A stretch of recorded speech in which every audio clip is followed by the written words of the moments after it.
Tsunade Senju é uma das personagens mais complexas e influentes do universo de Naruto. Neta do primeiro Hokage Hashirama Senju, ela herdou uma linhagem nobre. É uma médica genial e revolucionária. Foi a responsável por reformular completamente a doutrina militar do mundo ninja, sugerindo a implementação da presença obrigatória de ninjas médicos em cada esquadrão de combate, na intenção de reduzir a mortalidade nas missões. Integrante dos Senins lendários ao lado de Jiraiya e Orochimaru, ela domina uma força física extrema e o Byakugo, uma técnica de controle absoluto de chakra que permite selar energia na testa e, quando ativado, é possível curar e se regenerar instantaneamente de ferimentos letais. Mas a sua história também é profundamente marcada pelo trauma e pela tragédia. Durante a Segunda Guerra Ninja, ela perdeu tragicamente seu irmão mais novo, Nawaki, e seu grande amor, Dan. O choque terrível dessas perdas fez com que desenvolvesse um quadro severo de estresse pós-traumático e hemofobia, ou medo visceral de sangue, levando ela a abandonar a Vila da Folha e a ética shinobi para viver uma vida errante afundada em bebidas e vícios em bet. Mas tudo muda quando ela conhece esse moleque de cabelo espetado. Oi, eu sou a Dai, e Naruto é uma obra historicamente muito criticada pelo péssimo desenvolvimento de personagens femininas, frequentemente deixadas de lado, fracas, dependentes da aprovação masculina, sem profundidade, ou reduzidas a questões românticas e domésticas. Só que Tsunade é a grande exceção. Não simplesmente porque ela é fortona, mas porque é a única mulher na obra que tem autonomia absoluta, contradições morais profundas, um arco de superação do trauma e o poder de impactar diretamente o mundo ninja. É por isso que ela é a minha personagem preferida,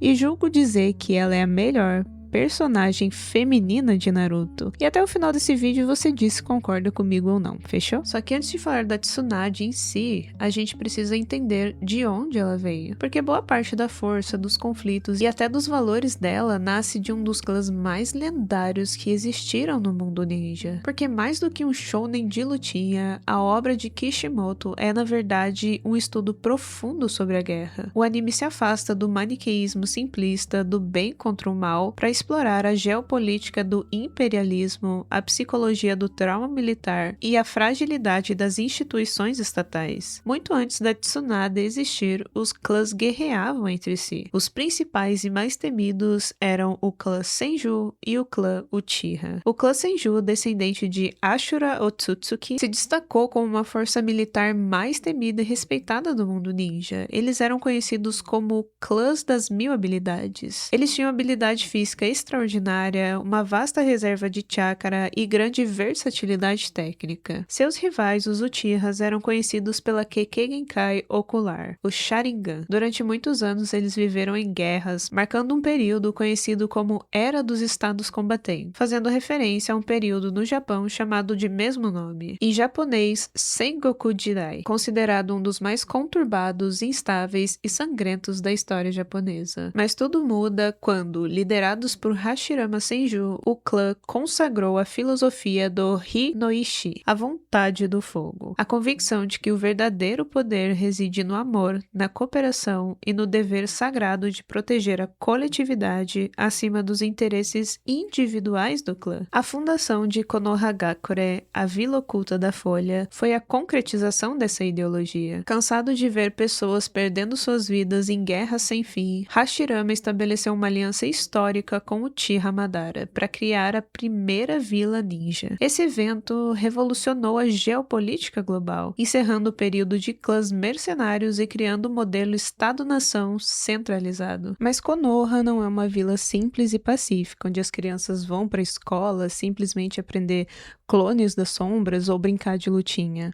O negócio é mais sério. Konoha se trata de um estado militar corporativo e dinástico, ou seja, uma estrutura governada por poucas famílias nobres e voltada inteiramente para a economia de guerra. A sustentação de Konoha não vem de um comércio comum, mas da mercantilização da violência através do sistema de missões ranqueadas. Na prática, a vila funciona como uma empresa militar que vende o uso legítimo da força para quem paga mais. Além disso, o poder político não é distribuído de forma democrática, mas mantido por uma oligarquia, ou seja, o domínio de de clãs tradicionais como o Senju e os Uchiha, que operam como corporações familiares, monopolizam os recursos táticos, as técnicas secretas e as decisões administrativas do país do fogo. No Japão, assim como Konoha, a centralização do poder ocorreu na restauração Meiji, logo depois do Sengoku Jidai. Nesse período histórico, o Estado japonês institucionalizou o militarismo, burocratizou as artes marciais e canalizou a violência dos samurais para a formação de um exército nacional coeso. Konoha funciona de forma semelhante a essa engenharia social. A violência privada dos clãs foi capturada pelo governo para criar uma força militar disciplinada, para impedir rivalidades sangrentas entre as famílias e manter a união. Por isso, instituiu-se a ideologia da vontade do fogo, Hi-no-ishi, que opera como um patriotismo e dever sagrado com a nação. No centro do sistema que governa Konoha, o cargo de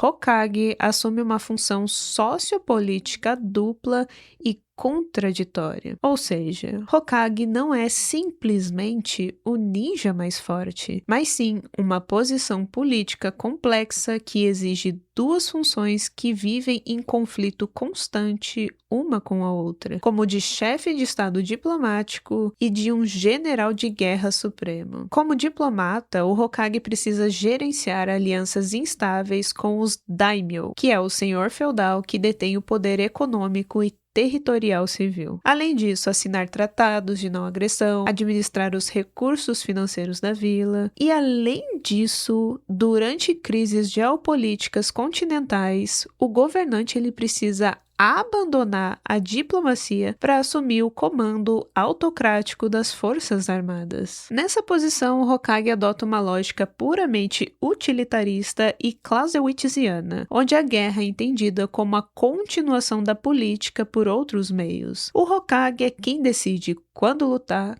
por que lutar, qual objetivo, ele negocia alianças com outras vilas, decide quando enviar tropas para as missões, autoriza ou evita guerras, usa o poder militar para proteger os interesses da vila e, às vezes, isso exige decisões frias, incluindo o envio de crianças e adolescentes ao campo de batalha em nome da sobrevivência do Estado. E é nesse contexto que se encontra Tsunade Hime. A pequena herdeira cresce no coração dessa arquitetura de poder, carregando no próprio sangue a genealogia direta dos fundadores desse estado corporativo, sendo neta em linha direta de Hashirama Senju, o primeiro Hokage e idealizador do sistema de vilas, e também de Mito Uzumaki, uma figura de imenso prestígio e autoridade política. A infância da Tsunade foi indissociável da aristocracia militar. O sufixo muitas vezes usado para se referir a ela, Tsunade Hime, significa princesa, e ela é reverenciada assim desde os seus primeiros anos de vida. Só que não é meramente um privilégio ou formalidade, mas é o reconhecimento explícito de seu status nobre em uma oligarquia guerreira. Em sua infância, Tsunade não era vista como uma criança comum brincando pelas ruas de Konoha. Ela era o símbolo vivo da continuidade da linhagem Senju e a personificação biológica das alianças fundacionais da vila. Ao ver o seu avô governar o estado enquanto ensinava casualmente vícios em jogos de azar, o lembrar do passado e a doutrina da vontade do fogo, o Hi-no-ishi, não se apresentam a ela como escolhas. Tsunade já cresce com essa ideia de que ela é isso, como se fossem imperativos ideológicos impostos por sua linhagem. Crescer nessa sombra gigantesca de um avô mitificado como o Deus Shinobi, com certeza causa um impacto na Tsunade. E na minha visão, essa pressão não é só na Tsunade, mas principalmente no seu irmão mais novo, Naoaki. Porque desde cedo ele tem uma perspectiva idealista e utópica sobre o papel de Hokage, encarando esse cargo não como uma simples posição de comando ou glória militar, mas como um instrumento legítimo de transformação social e proteção coletiva. Ou seja, o famoso "meu sonho é ser Hokage". Nawak, com uma inocência apaixonada e com um orgulho do sangue Senju, ele enxergava na figura de Hokage o ápice da sua identidade e realização máxima de dever de proteger a vila que o seu próprio avô Hashirama fundou. A Tsunade, embora ela seja mais velha e mais ciente das contradições e do peso da política ninja, quando Nawak diz que o seu sonho é ser Hokage, ela se encantou pela pureza desse sonho.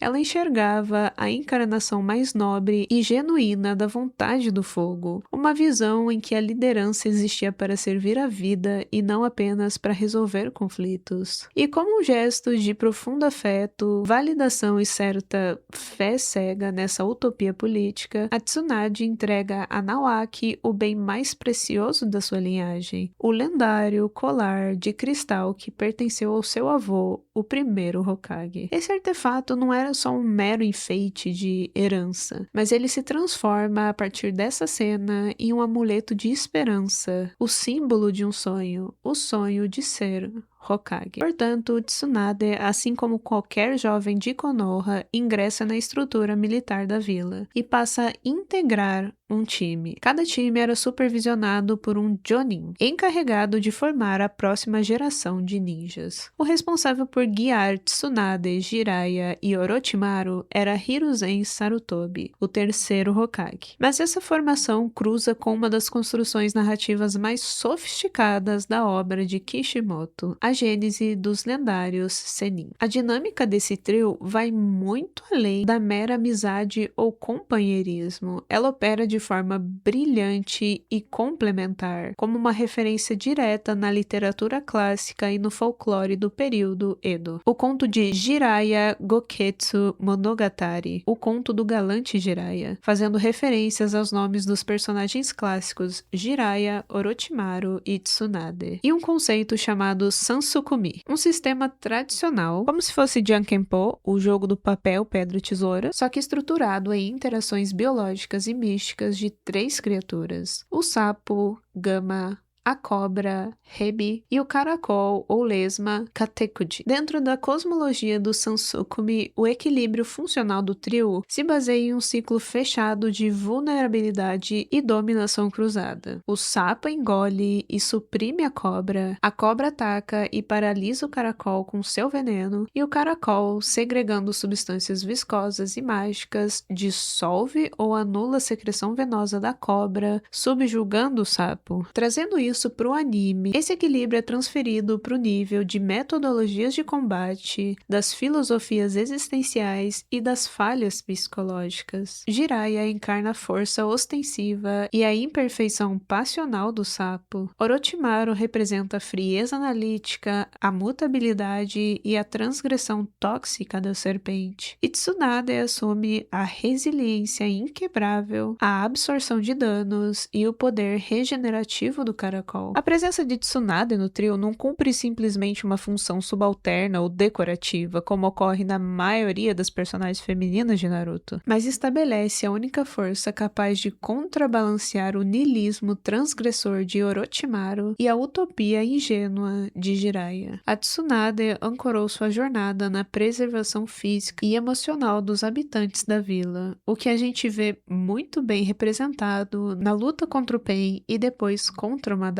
Ou seja, o título de 3 Senins lendários que eles recebem mais pra frente não será apenas ao acaso. Desde o início, cada um deles já carregava um destino. E a jornada desse trio começa justamente quando o sonho de paz em Konoha começa a desmoronar. A aliança entre o clã Senju e o clã Uchiha se provou estruturalmente frágil e de curta duração. A estrutura de Konoha foi construída sobre a exclusão política e isolamento dos Uchiha. Isso alimentou um ressentimento que enfraqueceu a vila por dentro e mostrou que uma paz sustentada por poucos dificilmente dura para sempre. O colapso contexto dessa harmonia inicial e a competição desenfreada por recursos e hegemonia territorial entre as grandes potências continentais, resultou na Grande Guerra Ninja. Esses conflitos sistêmicos funcionaram como transformações e rupturas geopolíticas, perpetuando um ciclo de luto, vingança e ruína moral. Nessa virada trágica, o irmão mais novo de Tsunade, Nawaki, perde a vida, um garoto que personificava a inocência e a esperança da linhagem Senju, cheio de desejo por um raro legado do avô Hashirama e movido pelo sonho de se tornar Hokage para proteger a vila. A crueldade do cenário militar fez com que o jovem Senju se tornasse vítima, perdendo a vida instantaneamente de forma que deixou seu corpo irreconhecível. Essa perda prematura causou um choque psicológico em Tsunade, fazendo com que ela canalizasse seu trauma em uma revolta política. Ela decidiu confrontar abertamente o alto escalão de Konoha, a cúpula governamental liderada pelo terceiro Hokage e os seus conselheiros. Naquela reunião, Tsunade apresentou uma proposta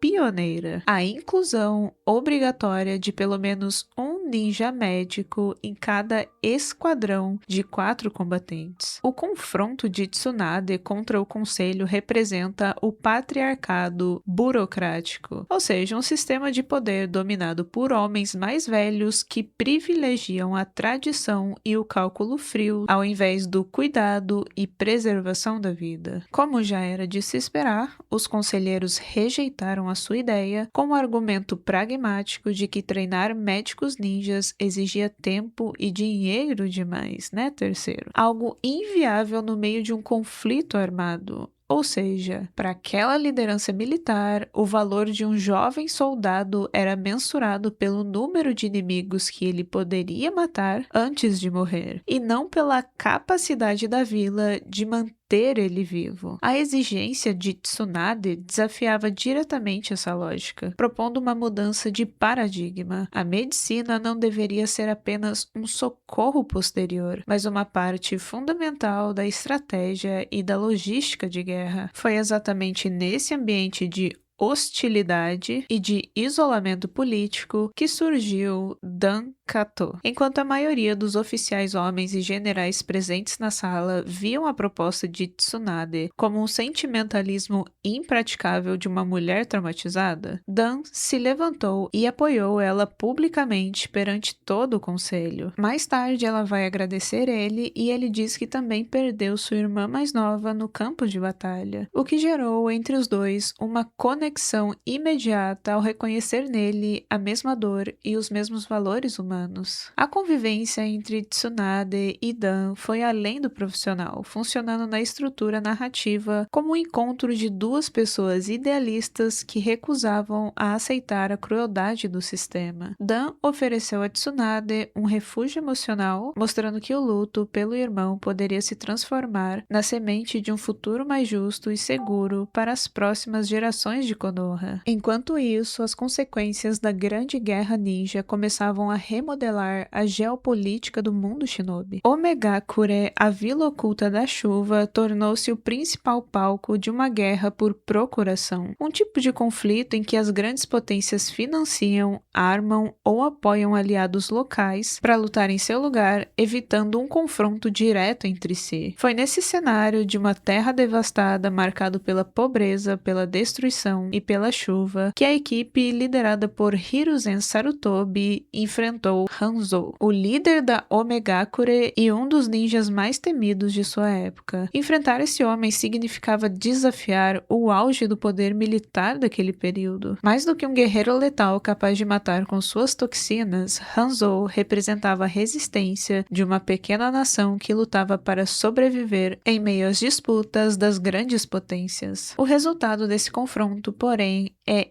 inesperado. Em vez de derrotarem Hanzou, Tsunade, Jiraiya e Orochimaru conquistaram algo ainda maior e mais significativo. Impressionado com a determinação do trio diante de um inimigo bem mais poderoso, Hanzou decide poupá-los e concede pessoalmente a eles o título de Densetsu no Sanin, os três Senins lendários. É nesse momento que os três finalmente cumprem o seu destino simbólico inspirado na lenda de Jiraiya Goketsu Monogatari e deixam de ser apenas discípulos de Hiruzen e passam a encarnar os lendários personagens do conto que inspirou suas histórias. O título de Sennin não é apenas um reconhecimento por sua força, mas a confirmação dessa transformação. Só que esse título não era simplesmente uma homenagem, ele mudou a forma como o mundo enxergava esses três ninjas. A partir daquele momento, eles deixaram de ser apenas soldados de Konoha para se tornarem símbolos do poder militar da vila. Seus nomes passaram a inspirar respeito, medo e admiração, e receber seu reconhecimento transformou Tsunade para sempre. A herdeira do clã Senju deixou de ser apenas a princesa de uma das famílias fundadoras de Konoha e se tornou uma guerreira lendária. Ao decorrer da Grande Guerra Ninja, Tsunade sofre com a perda mais uma vez. Dan Kato, seu companheiro e um dos poucos que acreditavam em seu projeto de reformular o sistema médico de Konoha, sofre um ferimento letal durante uma missão. Ele começou a perder uma quantidade enorme de sangue, e desesperada para salvá-lo, Tsunade usou todo o seu conhecimento em ninjutsu médico, tentando estancar a hemorragia e manter o seu coração batendo. Mas o seu talento não foi o suficiente. A gravidade dos ferimentos estava além do que qualquer um poderia curar. Ver a vida de Dan escapar por entre suas próprias mãos provoca em Tsunade uma ruptura profunda. Depois de perder o irmão Nawaki e agora entre as suas mãos o homem que amava, Tsunade simplesmente não conseguiu suportar o peso de tantas perdas. A guerra não destruiu apenas as pessoas ao seu redor. Foi desse trauma que nasceram duas marcas que a acompanhariam pelo resto da vida: o transtorno de estresse pós-traumático causado pelas experiências extremas vividas na guerra e a hemofobia, um medo incontrolável de sangue. Diante de Dan, seu corpo travava, as mãos tremiam e o medo assumia o controle. A maior médica do mundo ninja se tornou incapaz de olhar para o sangue,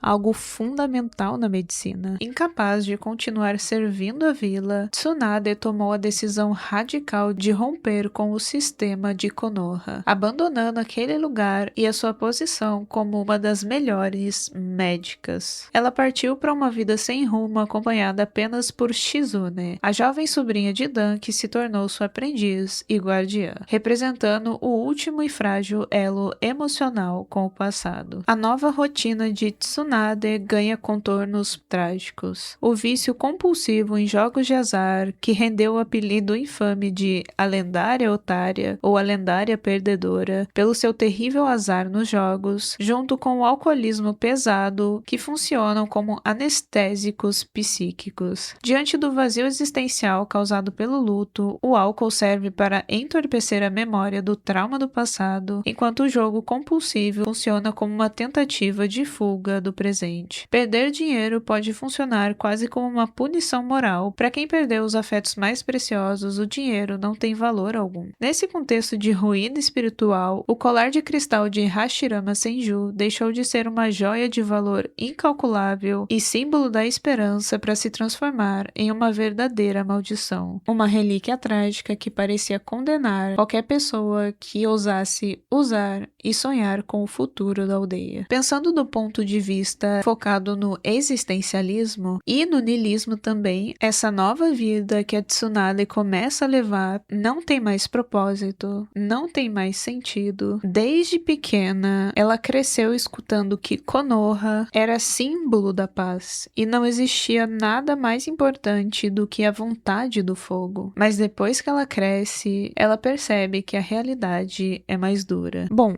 Muitos anos se passam e agora Konoha está diante de um momento delicado. Uma grave crise de liderança após a queda do terceiro Hokage, Hiruzen Sarutobi. Diante da ameaça de um colapso político e da vulnerabilidade geopolítica da vila, os conselheiros da vila recorrem primeiramente a Jiraiya para assumir como quinto Hokage. Contudo, ao recusar o cargo por reconhecer sua própria inadequação para o papel administrativo, Jiraiya indica Tsunade como uma única alternativa viável. Os conselheiros concordam e ele parte em sua busca. Essa dinâmica carrega uma pesada camada de crítica institucional e hierarquia de gênero. Tsunade surge formalmente não como a celebração de um líder ideal, mas como uma segunda opção, a escolha que sobrou para um sistema desesperado por estabilidade. Claro, né, galera? Essa é a minha visão. Desde o começo, ela não foi a primeira escolha. Eles foram primeiro atrás do Jiraiya. Bom, quando Jiraiya finalmente encontra Tsunade e convida para ser a quinta Hokage, ele não encontra a heroína de Konoha que esperava, a princesa Tsunade, descendente da linhagem Senju e Senin lendária.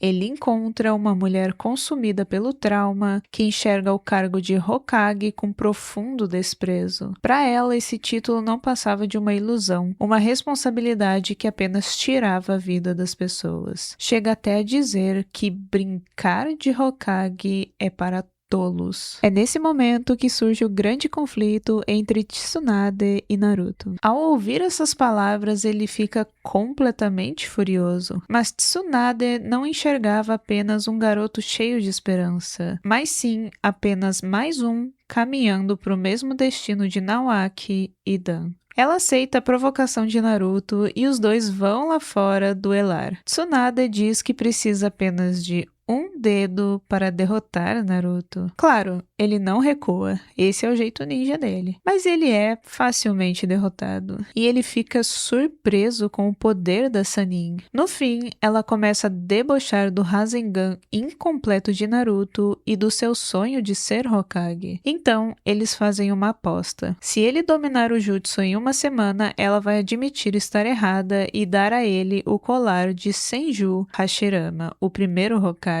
Claro, parece só uma aposta bobinha, né, para provocar o Naruto, mas no fundo Tsunade se encantou com a coragem e determinação do nosso protagonista do cabelinho espetado. Enquanto Jiraiya tenta convencer ela a voltar para Konoha, surge Orochimaru com uma proposta cruel. Depois de perder o uso dos braços na batalha contra Hiruzen, ele procura Tsunade oferecendo aquilo que ela mais desejava, trazer Naoaki e Dan de volta à vida por meio de um jutsu proibido, que a gente sabe, né, que é o Edo Tensei. E em troca ela teria apenas que curar seus dois braços para que ele pudesse continuar seus experimentos. Tsunade passa então a enfrentar o maior dilema da sua vida. De um lado, Jiraiya pede que ela assuma a liderança, do outro, Orochimaru oferece a chance de recuperar o seu passado, só que a um custo de colocar em risco o futuro de Konoha. Tsunade pensa sobre isso a noite toda, e no dia seguinte, no encontro com Orochimaru, apesar de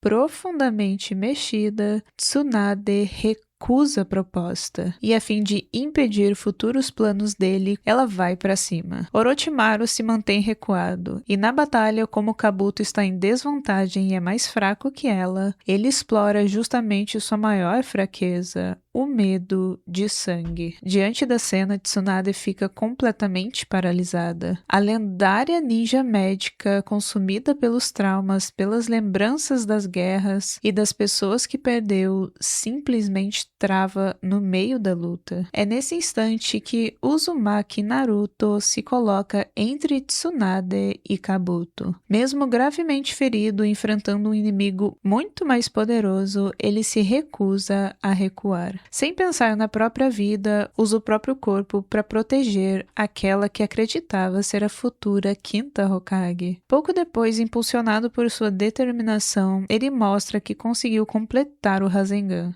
e segurando o Kabuto acerta ele em cheio enquanto lança um discurso no jutsu pra Tsunade. Aquela cena muda completamente como Tsunade vê Naruto. Antes era só um garoto sonhador, mas agora ela vê um cara disposto a sacrificar tudo por aquilo que ele acredita. Quando Kabuto, em seu último ataque, rompe as redes de chakra que controlam o coração de Naruto, o garoto entra em estado crítico diante dos olhos de Tsunade. Sem sequer pensar no sangue que cobre suas mãos, ela volta a agir como médica. Usando todo o seu conhecimento em ninjutsu médico, tenta desesperadamente manter Naruto vivo. Naquele momento, salvar aquela criança se torna mais importante do que qualquer medo que ainda existisse dentro dela. Era a primeira vez desde a morte de Dan que Tsunade conseguia colocar sua vocação acima das cicatrizes deixadas pela guerra. Percebendo que Naruto poderia se tornar uma ameaça a seus planos, Orochimaru decide acabar com ele de uma vez. Tsunade, porém, não hesita. Ela se lança na frente do garoto e recebe a espada de Kusanagi diretamente no peito. Mesmo gravemente ferida, permanece em pé e declara que protegerá Naruto com a própria vida, dizendo que aquele menino se tornará Hokage. Não era apenas uma demonstração de confiança em Naruto, era o momento também em que Tsunade voltava a acreditar no sonho que havia abandonado há tantos anos. Ela então libera o selo do Byakugou. Seu corpo começa a se regenerar instantaneamente, fechando ferimentos fatais. A mulher que durante anos viveu aprisionada pelo luto finalmente reencontra força para seguir em frente e, completamente recuperada, invoca Katsuyu, enquanto Jiraiya chama Gamabunta e Orochimaru convoca Manda. Os 3 senins lendários voltam a dividir o mesmo campo de batalha, agora em lados opostos, e começam uma das lutas mais épicas de Naruto clássico. Mas a luta dura pouco. Sem conseguir superar a força combinada de Jiraiya e Tsunade, Orochimaru e Kabuto são obrigados a recuar. Com o fim da batalha, Tsunade olha para Naruto de uma maneira completamente diferente. Ela dá um beijo em sua testa e, inspirada pela determinação de Naruto, ela volta a acreditar na vontade do fogo. A ascensão de Tsunade ao posto de quinta Hokage representa uma grande transformação política e social na história de Konoha. Ao aceitar o cargo, Tsunade herda uma vila devastada não apenas fisicamente pela invasão de Orochimaru, mas falida financeiramente e moralmente corrompido. Hashirama Senju ergueu a vila sobre um idealismo utópico que se provou frágil. Tobirama Senju consolidou uma estrutura segregadora e higienista, uma política de isolamento e marginalização de grupos indesejados pelo Estado. Ou seja, né, os Uchihas. E Hiruzen Sarutobi, pelo amor de Deus, não tem nem o que falar. Um dos piores mandatos da história do mundo ninja, pelo amor de Deus. Tsunade assume o poder rompendo radicalmente com essa herança de militarismo cego, segregação interna e covardia burocrática, herdando uma nação à beira do colapso e precisando reconstruir a própria legitimidade da vontade do fogo. A nomeação de Tsunade quebra a lógica do patriarca supremo, ou seja, a figura do líder masculino que atua como governante absoluto e figura paterna inquestionável da nação. Como a primeira mulher a ocupar o topo da hierarquia de uma das grandes nações ninja, sua gestão desafia diretamente as velhas estruturas de dominação. Tsunade peita abertamente os anciões de Konoha e desafia as manobras autoritárias de Danzou, se recusando a ser uma figura manipulável pelos homens mais velhos do conselho. Inclusive, ao chegar na aldeia, a sua primeira ação é curar os feridos. Primeiro Sasuke, depois Kakashi e, por fim, vai atrás do Lee. Essa mudança também reflete na sua abordagem com os Jinchuriks, que historicamente eram reduzidos a meras armas de dissuasão política, recursos militares mantidos para ameaçar e amedrontar outras nações. Enquanto os Hokages anteriores e o conselho enxergavam Naruto e outros hospedeiros como propriedades militares a serem trancafiadas e controladas, Tsunade implementa uma visão humanista, tratando eles como sujeitos de direito, indivíduos dotados de dignidade, autonomia e sentimentos. E chega o momento que Pain invade Konoha. A invasão de Pain a Konohagakure representa um momento de maior provação de Tsunade como quinta Hokage. O líder da Akatsuki invadiu a vila utilizando 6 caminhos para capturar Naruto, espalhando destruição pelas diversas áreas da vila. Ao perceber a gravidade do ataque, a quinta Hokage, Tsunade, se posicionou no teto do palácio administrativo e invocou o Katsuyu, que se dividiu em milhares de pequenas lesmas espalhadas por toda a aldeia, para se fixar nos shinobis e civis feridos. Através dessa rede, Tsunade transmitiu seu próprio chakra de forma contínua, para curar e estabilizar as vítimas em tempo real, priorizando a proteção da população e a preservação da vida de cada habitante acima de qualquer demonstração de força individual. Quando Pain flutuou sobre a vila e executou o Shira Tensei, destruindo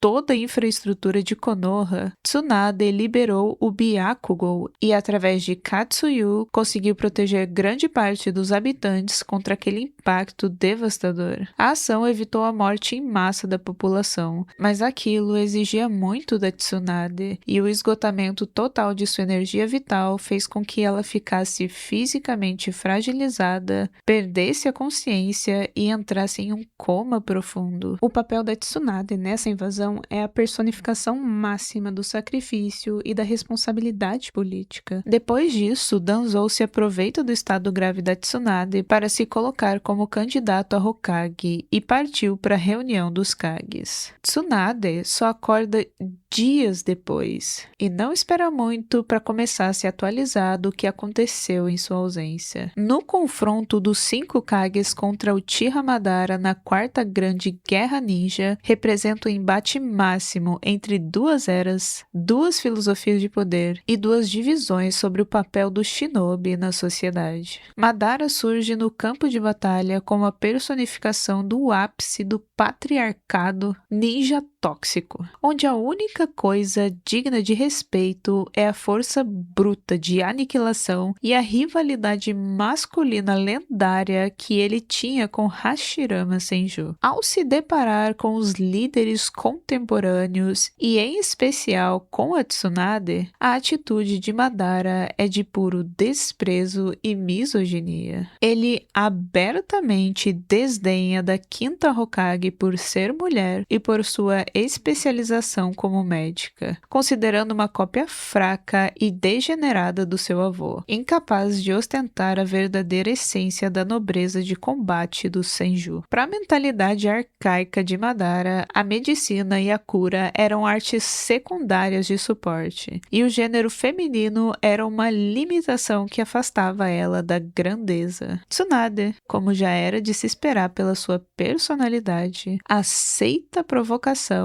e responde que sim, ela é uma mulher. Não, ela não sabe usar o estilo madeira e sua especialidade é em ninjutsu médico e não é tão melhor quanto seu avô. Porém, ela não é fraca e o seu verdadeiro poder está em algo passado de geração a geração desde o primeiro Hokage, a vontade do fogo. Depois de dizer essas palavras, ela libera o selo do Byakugou, mostrando que a medicina nunca foi sinal de fraqueza. Pelo contrário, é justamente sua capacidade de curar que a transforma em uma das kunoichis mais perigosas da história. Enquanto qualquer outro ninja cairia diante dos ataques de Madara, Tsunade continua lutando, regenerando seu corpo e avançando sem recuar. Ao enfrentar Madara dessa forma, Tsunade também quebra uma ideia que dominou o mundo ninja durante gerações. A força de um líder não é medida apenas pela sua capacidade de destruir, mas pela sua capacidade de